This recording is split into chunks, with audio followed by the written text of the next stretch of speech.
ඔන්න එකෝමත් එක රටක රජ කෙනෙක් ජීවත් වුණා. මේ රජතුමා බොහෝම කරුණාවන්තව සහ දැහැමින් රාජ්‍ය පාලනය කළා. මේ රජතුමාගේ රාජ්‍යයේ එක ගමක මායාකාර ගහක් තිබුණා. මේ ගහේ රත්තරන් කුරුල්ල රංචුවක් වාසය කළා. ඒත් මේ මායාකාර ගහ ගැන ඒ ගමේ කිසි කෙනෙක් දැනගෙන හිටියේ නෑ. ඉතින් මේ ගමේ ජීවත් වුණ ළමයි නිතරම සෙල්ලම් කරේ මේ අද්භූත ගහ ළඟ. මේ ළමයි අතරින් මේ අද්භූත ගහට ආදරෙන් සලකපු ළමයෙක් හිටියා. එයාගේ නම බින්දු. ඉතින් මේ බින්දු මේ අද්භූත ගහට වතුර එහෙම දාලා ආදරෙන් බලාගන්න විතරක් නෙමෙයි, මේ ගහේ ජීවත් වෙන කුරුල්ලන්ට ධාන්‍ය වර්ග එහෙම කන්න දීලා ආදරෙන් සලකන්නත් පුරුදු වෙලා හිටියා. ඒ වගේම මේ ගහ ළඟ සෙල්ලම් කර කර හිටපු එයාගේ යාළුවෝ සෙල්ලම් කරලා ඉවර වෙලා ගෙදර ගියාට පස්සේ බින්දු මේ අද්භූත ගහේ හිටපු කුරුළු යාළුවෝ එක්ක ටිකක් කතා කර කර ඉන්නත් අමතක කළේ නැහැ. එක දවසක් බින්දු සෙල්ලම් කරලා ඉවර වෙනකොට දැක්කා මේ අද්භූත ගහේ රත්තරන් පාට ලස්සන කුරුල්ලෙක් වහලා ඉන්නවා. ඉතින් බින්දුට හිතුණා මේ කුරුල්ල එක්ක ටිකක් කතා කරන්න. කුරුළු යාළුවේ, ඔයා වගේ ලස්සන කුරුල්ලෙක් මම කවදාවත් මීට කලින් දැකලා නැහැ. ඔයා කොහොමද මෙච්චර ලස්සන උනේ? මම ඉපදුනේ මේ මායාකාර ගහේ. මම සාමාන්‍ය කුරුල්ලෙක් නෙවෙයි, රත්තරන් කුරුල්ලෙක්. ඇයි ඔයා කොහෙවත් යන්නේ නැත්තේ? මම රත්තරන් පාට හින්දා මිනිස්සු මාව අල්ලගන්න හදනවා. කැලේ නපුරු සත්තුන්ගෙනුත් බේරලා ඉන්න ඕනේ නිසා මම මේ මායා ගහේ හැංගිලා ඉන්නේ. එක දවසක් බින්දු ගොඩාක් දුකෙන් මායාකාර ගහ පැත්තට එනවා දැකපු රත්තරන් කුරුල්ලා ගහේ ඉඳලා බිමට පියාඹලා ආවා. බින්දු, මොකද මේ දුකෙන් වගේ? මොකක් හරි ප්‍රශ්නයක්ද? අනේ මගේ අම්මට සනීප නැතුව දවස් 2ක් වෙනවා. මම කෑමෝ යන්නවත් දන්නේ නැහැ. කවුරුත් උදව් කරන්නෙත් නැහැ. මට අම්මා ඇරෙන්න කවුරුත් ඇත්තෙත් නැහැ. අනේ එහෙමද බින්දු? ඔයා දුක් වෙන්න එපා. ඔයාට ඕන දෙයකට මම ඉන්නවා. මම ඔයාට උදව් කරන්නම්. හැබැයි ඔයා මම කරන දේවල් ගැන කාටවත් කියන්නේ නැහැ කියලා පොරොන්දු වෙන්න ඕනේ. මම මේ ගැන කාටවත්ම කියන්නේ නැහැ කියලා පොරොන්දු වෙනවා.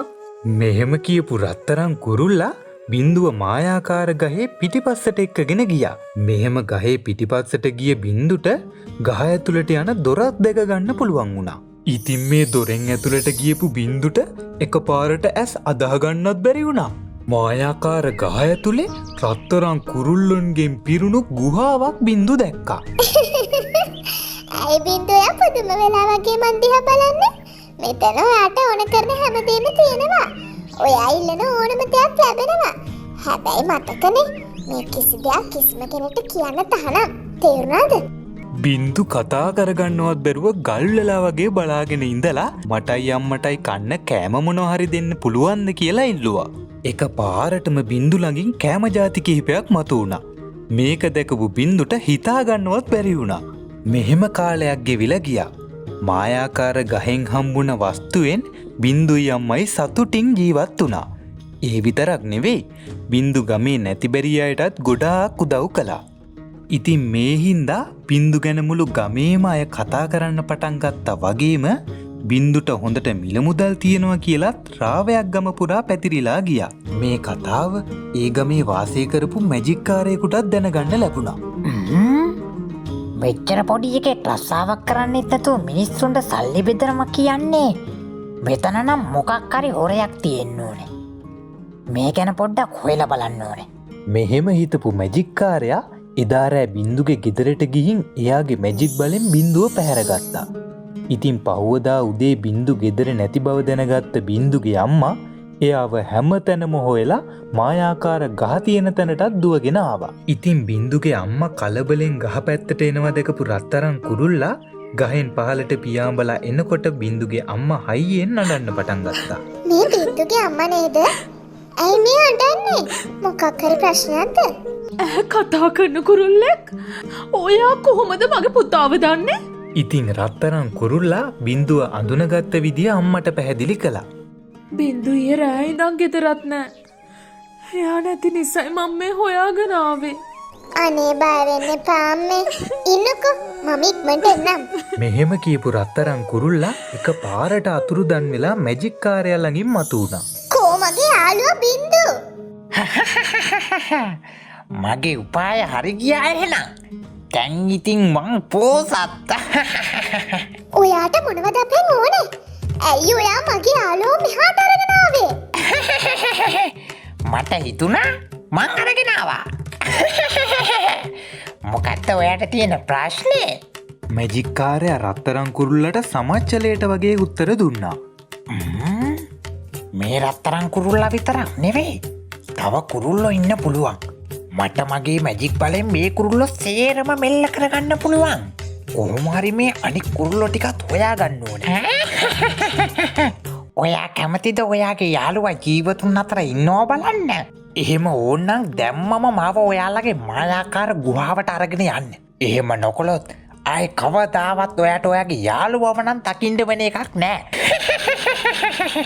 අනේ මම ඉන්නේ ගස් පෙනේක. ඒ පෙනේ ඉන්නේ මං විතරයි වෙන කවුරුත් නෑ. ඒකත් එහෙමද? ඒ කියන්නේ ඔයාට ඔයාගේ යාළුවා බේරගන්න උවමනාවක් නෑ වගේ. හරි එහෙනම් ප්‍රශ්නයක් නෑ. හරි මම ඔයාව එක්කගෙන යන්නම්. මගේ යාළුවාට කරදරයක් කරන්න එපා. හොඳයි. එහෙනම් මාව එක්කන් යන්නකෝ. ඉතින් මැජික් කාර්යයාගේ කීමට එකඟ වුණ රත්තරන් කුරුල්ලා එයාගේ මායා ගුහාවට මැජික් කාර්යයාව එක්කගෙන ආවා. ගුහාව ඇතුළට ආව ගමන් මැජික් කාර්යයාගේ මැජික් නලාව පිඹින්න පටන් ගත්තා.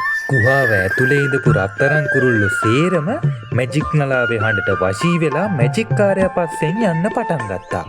ඉතින් රත්තරන් කුරුල්ලෝ සේරම මැජික් කාර්යයාට අල්ලගන්න පුළුවන් වුණ නිසා බින්දුට නිදහස ලැබුණා. බින්දුව බේරගන්න ගිහින් අමාරුවේ වැටුණ රත්තරන් කුරුළු යාළුවන්ව බේරගන්න විදිහක් කල්පනා කරපු බින්දු මේ ගැන රජතුමාට කියන්න තීරණය කළා. බින්දු රජතුමා ළඟට ගිහින් මේ සේරම විස්තරේ රජතුමාට පැහැදිලි කළා. ඊට පස්සේ රජතුමා ඇමතිවරුන්ට මේ ගැන හොයලා බලන්න කියලා අණ කළා. මේ ඉන්ද්‍රජාලිකයා එසේ මෙසේ අයෙක් නොවේ.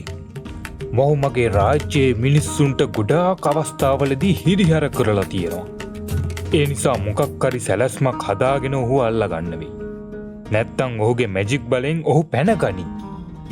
ඉතින් රජතුමාගේ උපදෙස් අනුව මැජික් කාර්යයා අල්ලගන්න ඇමතිවරු පිටත් වුණා. මැජික් කාර්යයාගේ මාලිගාවට ගිය ඇමතිවරු ඔහුව කතාවට අල්ලගත්තා. ඔබ අනවසරයෙන් රත්තරන් කුරුල්ලෝ ටිකක් හිර කරගෙන ඉන්නවා. කරුණාකරලා ඒ අය නිදහස් කරොත් හොඳයි. ඉර කරගෙන ඉන්නවා? ඔයාලට පිස්සුද? එයාලා බොහොම කැමැත්තෙන් මගේ ළඟ ඉන්නේ. මේ පේන්නේ නැද්ද? මං කවදාවත් ඔවුන්ව වෙන කෙනෙකුට නම් දෙන්නේ නෑ. ඉතින් ඇමතිවරු මැජික් කාර්යව මේ විදියට කතාවට අල්ලගෙන ඉන්න අතරේ බින්දු මැජික් කාර්යයාගේ පිටිපස්සෙන් ගිහින් මැජික් කාර්යයාගේ කලිසමට ගිනි තිබ්බා. ඉතින් මේකත් එක්ක මැජික් කාර්යයාගේ තිබිච්ච මැජික් බලය එහෙම්මම නැති වෙලා ගියා. මොකක්ද ඒ පිච්චෙන ගදක් එන්නේ? අම්බෝ මේ මොකක්ද මේ? මා පිච්චෙනවනේ. අම්බෝ මගේ පස්ස. ඉතින් මැජික් කාර්යයාගේ මැජික් බලය නැති වෙනවත් එක්කම රත්තරන් කුරුල්ලෝ නිදහස් වෙලා එයාලා ආයෙත් එයාලගේ මායා ගුහාවට පියාඹලා ගියා. ඉතින් එදා ඉඳන් මේ රත්තරන් කුරුල්ලෝ හැමෝම ගමේ උදවියට ගොඩාක් උදව් කරලා සතුටින් ජීවත් වුණා.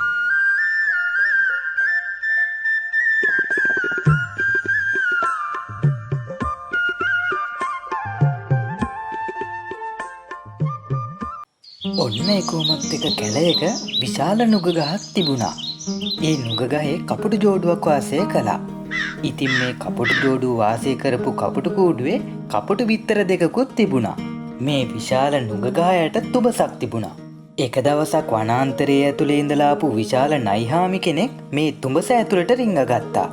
මේක දැකපු කපුටු රාළ කපුටු හාමිනේටත් මේක පෙන්නුවා. එදා ඉඳන් මේ කපුටු ජෝඩුව එයාලගේ බිත්තර ගැන ගොඩාක් බයෙන් තමයි ජීවත් වුනේ. ටික දවසකට පස්සේ මේ කපුටු බිත්තර පුපුරලා ලස්සන කපුටු පැටවු දෙන්නෙක් එළියට ආවා.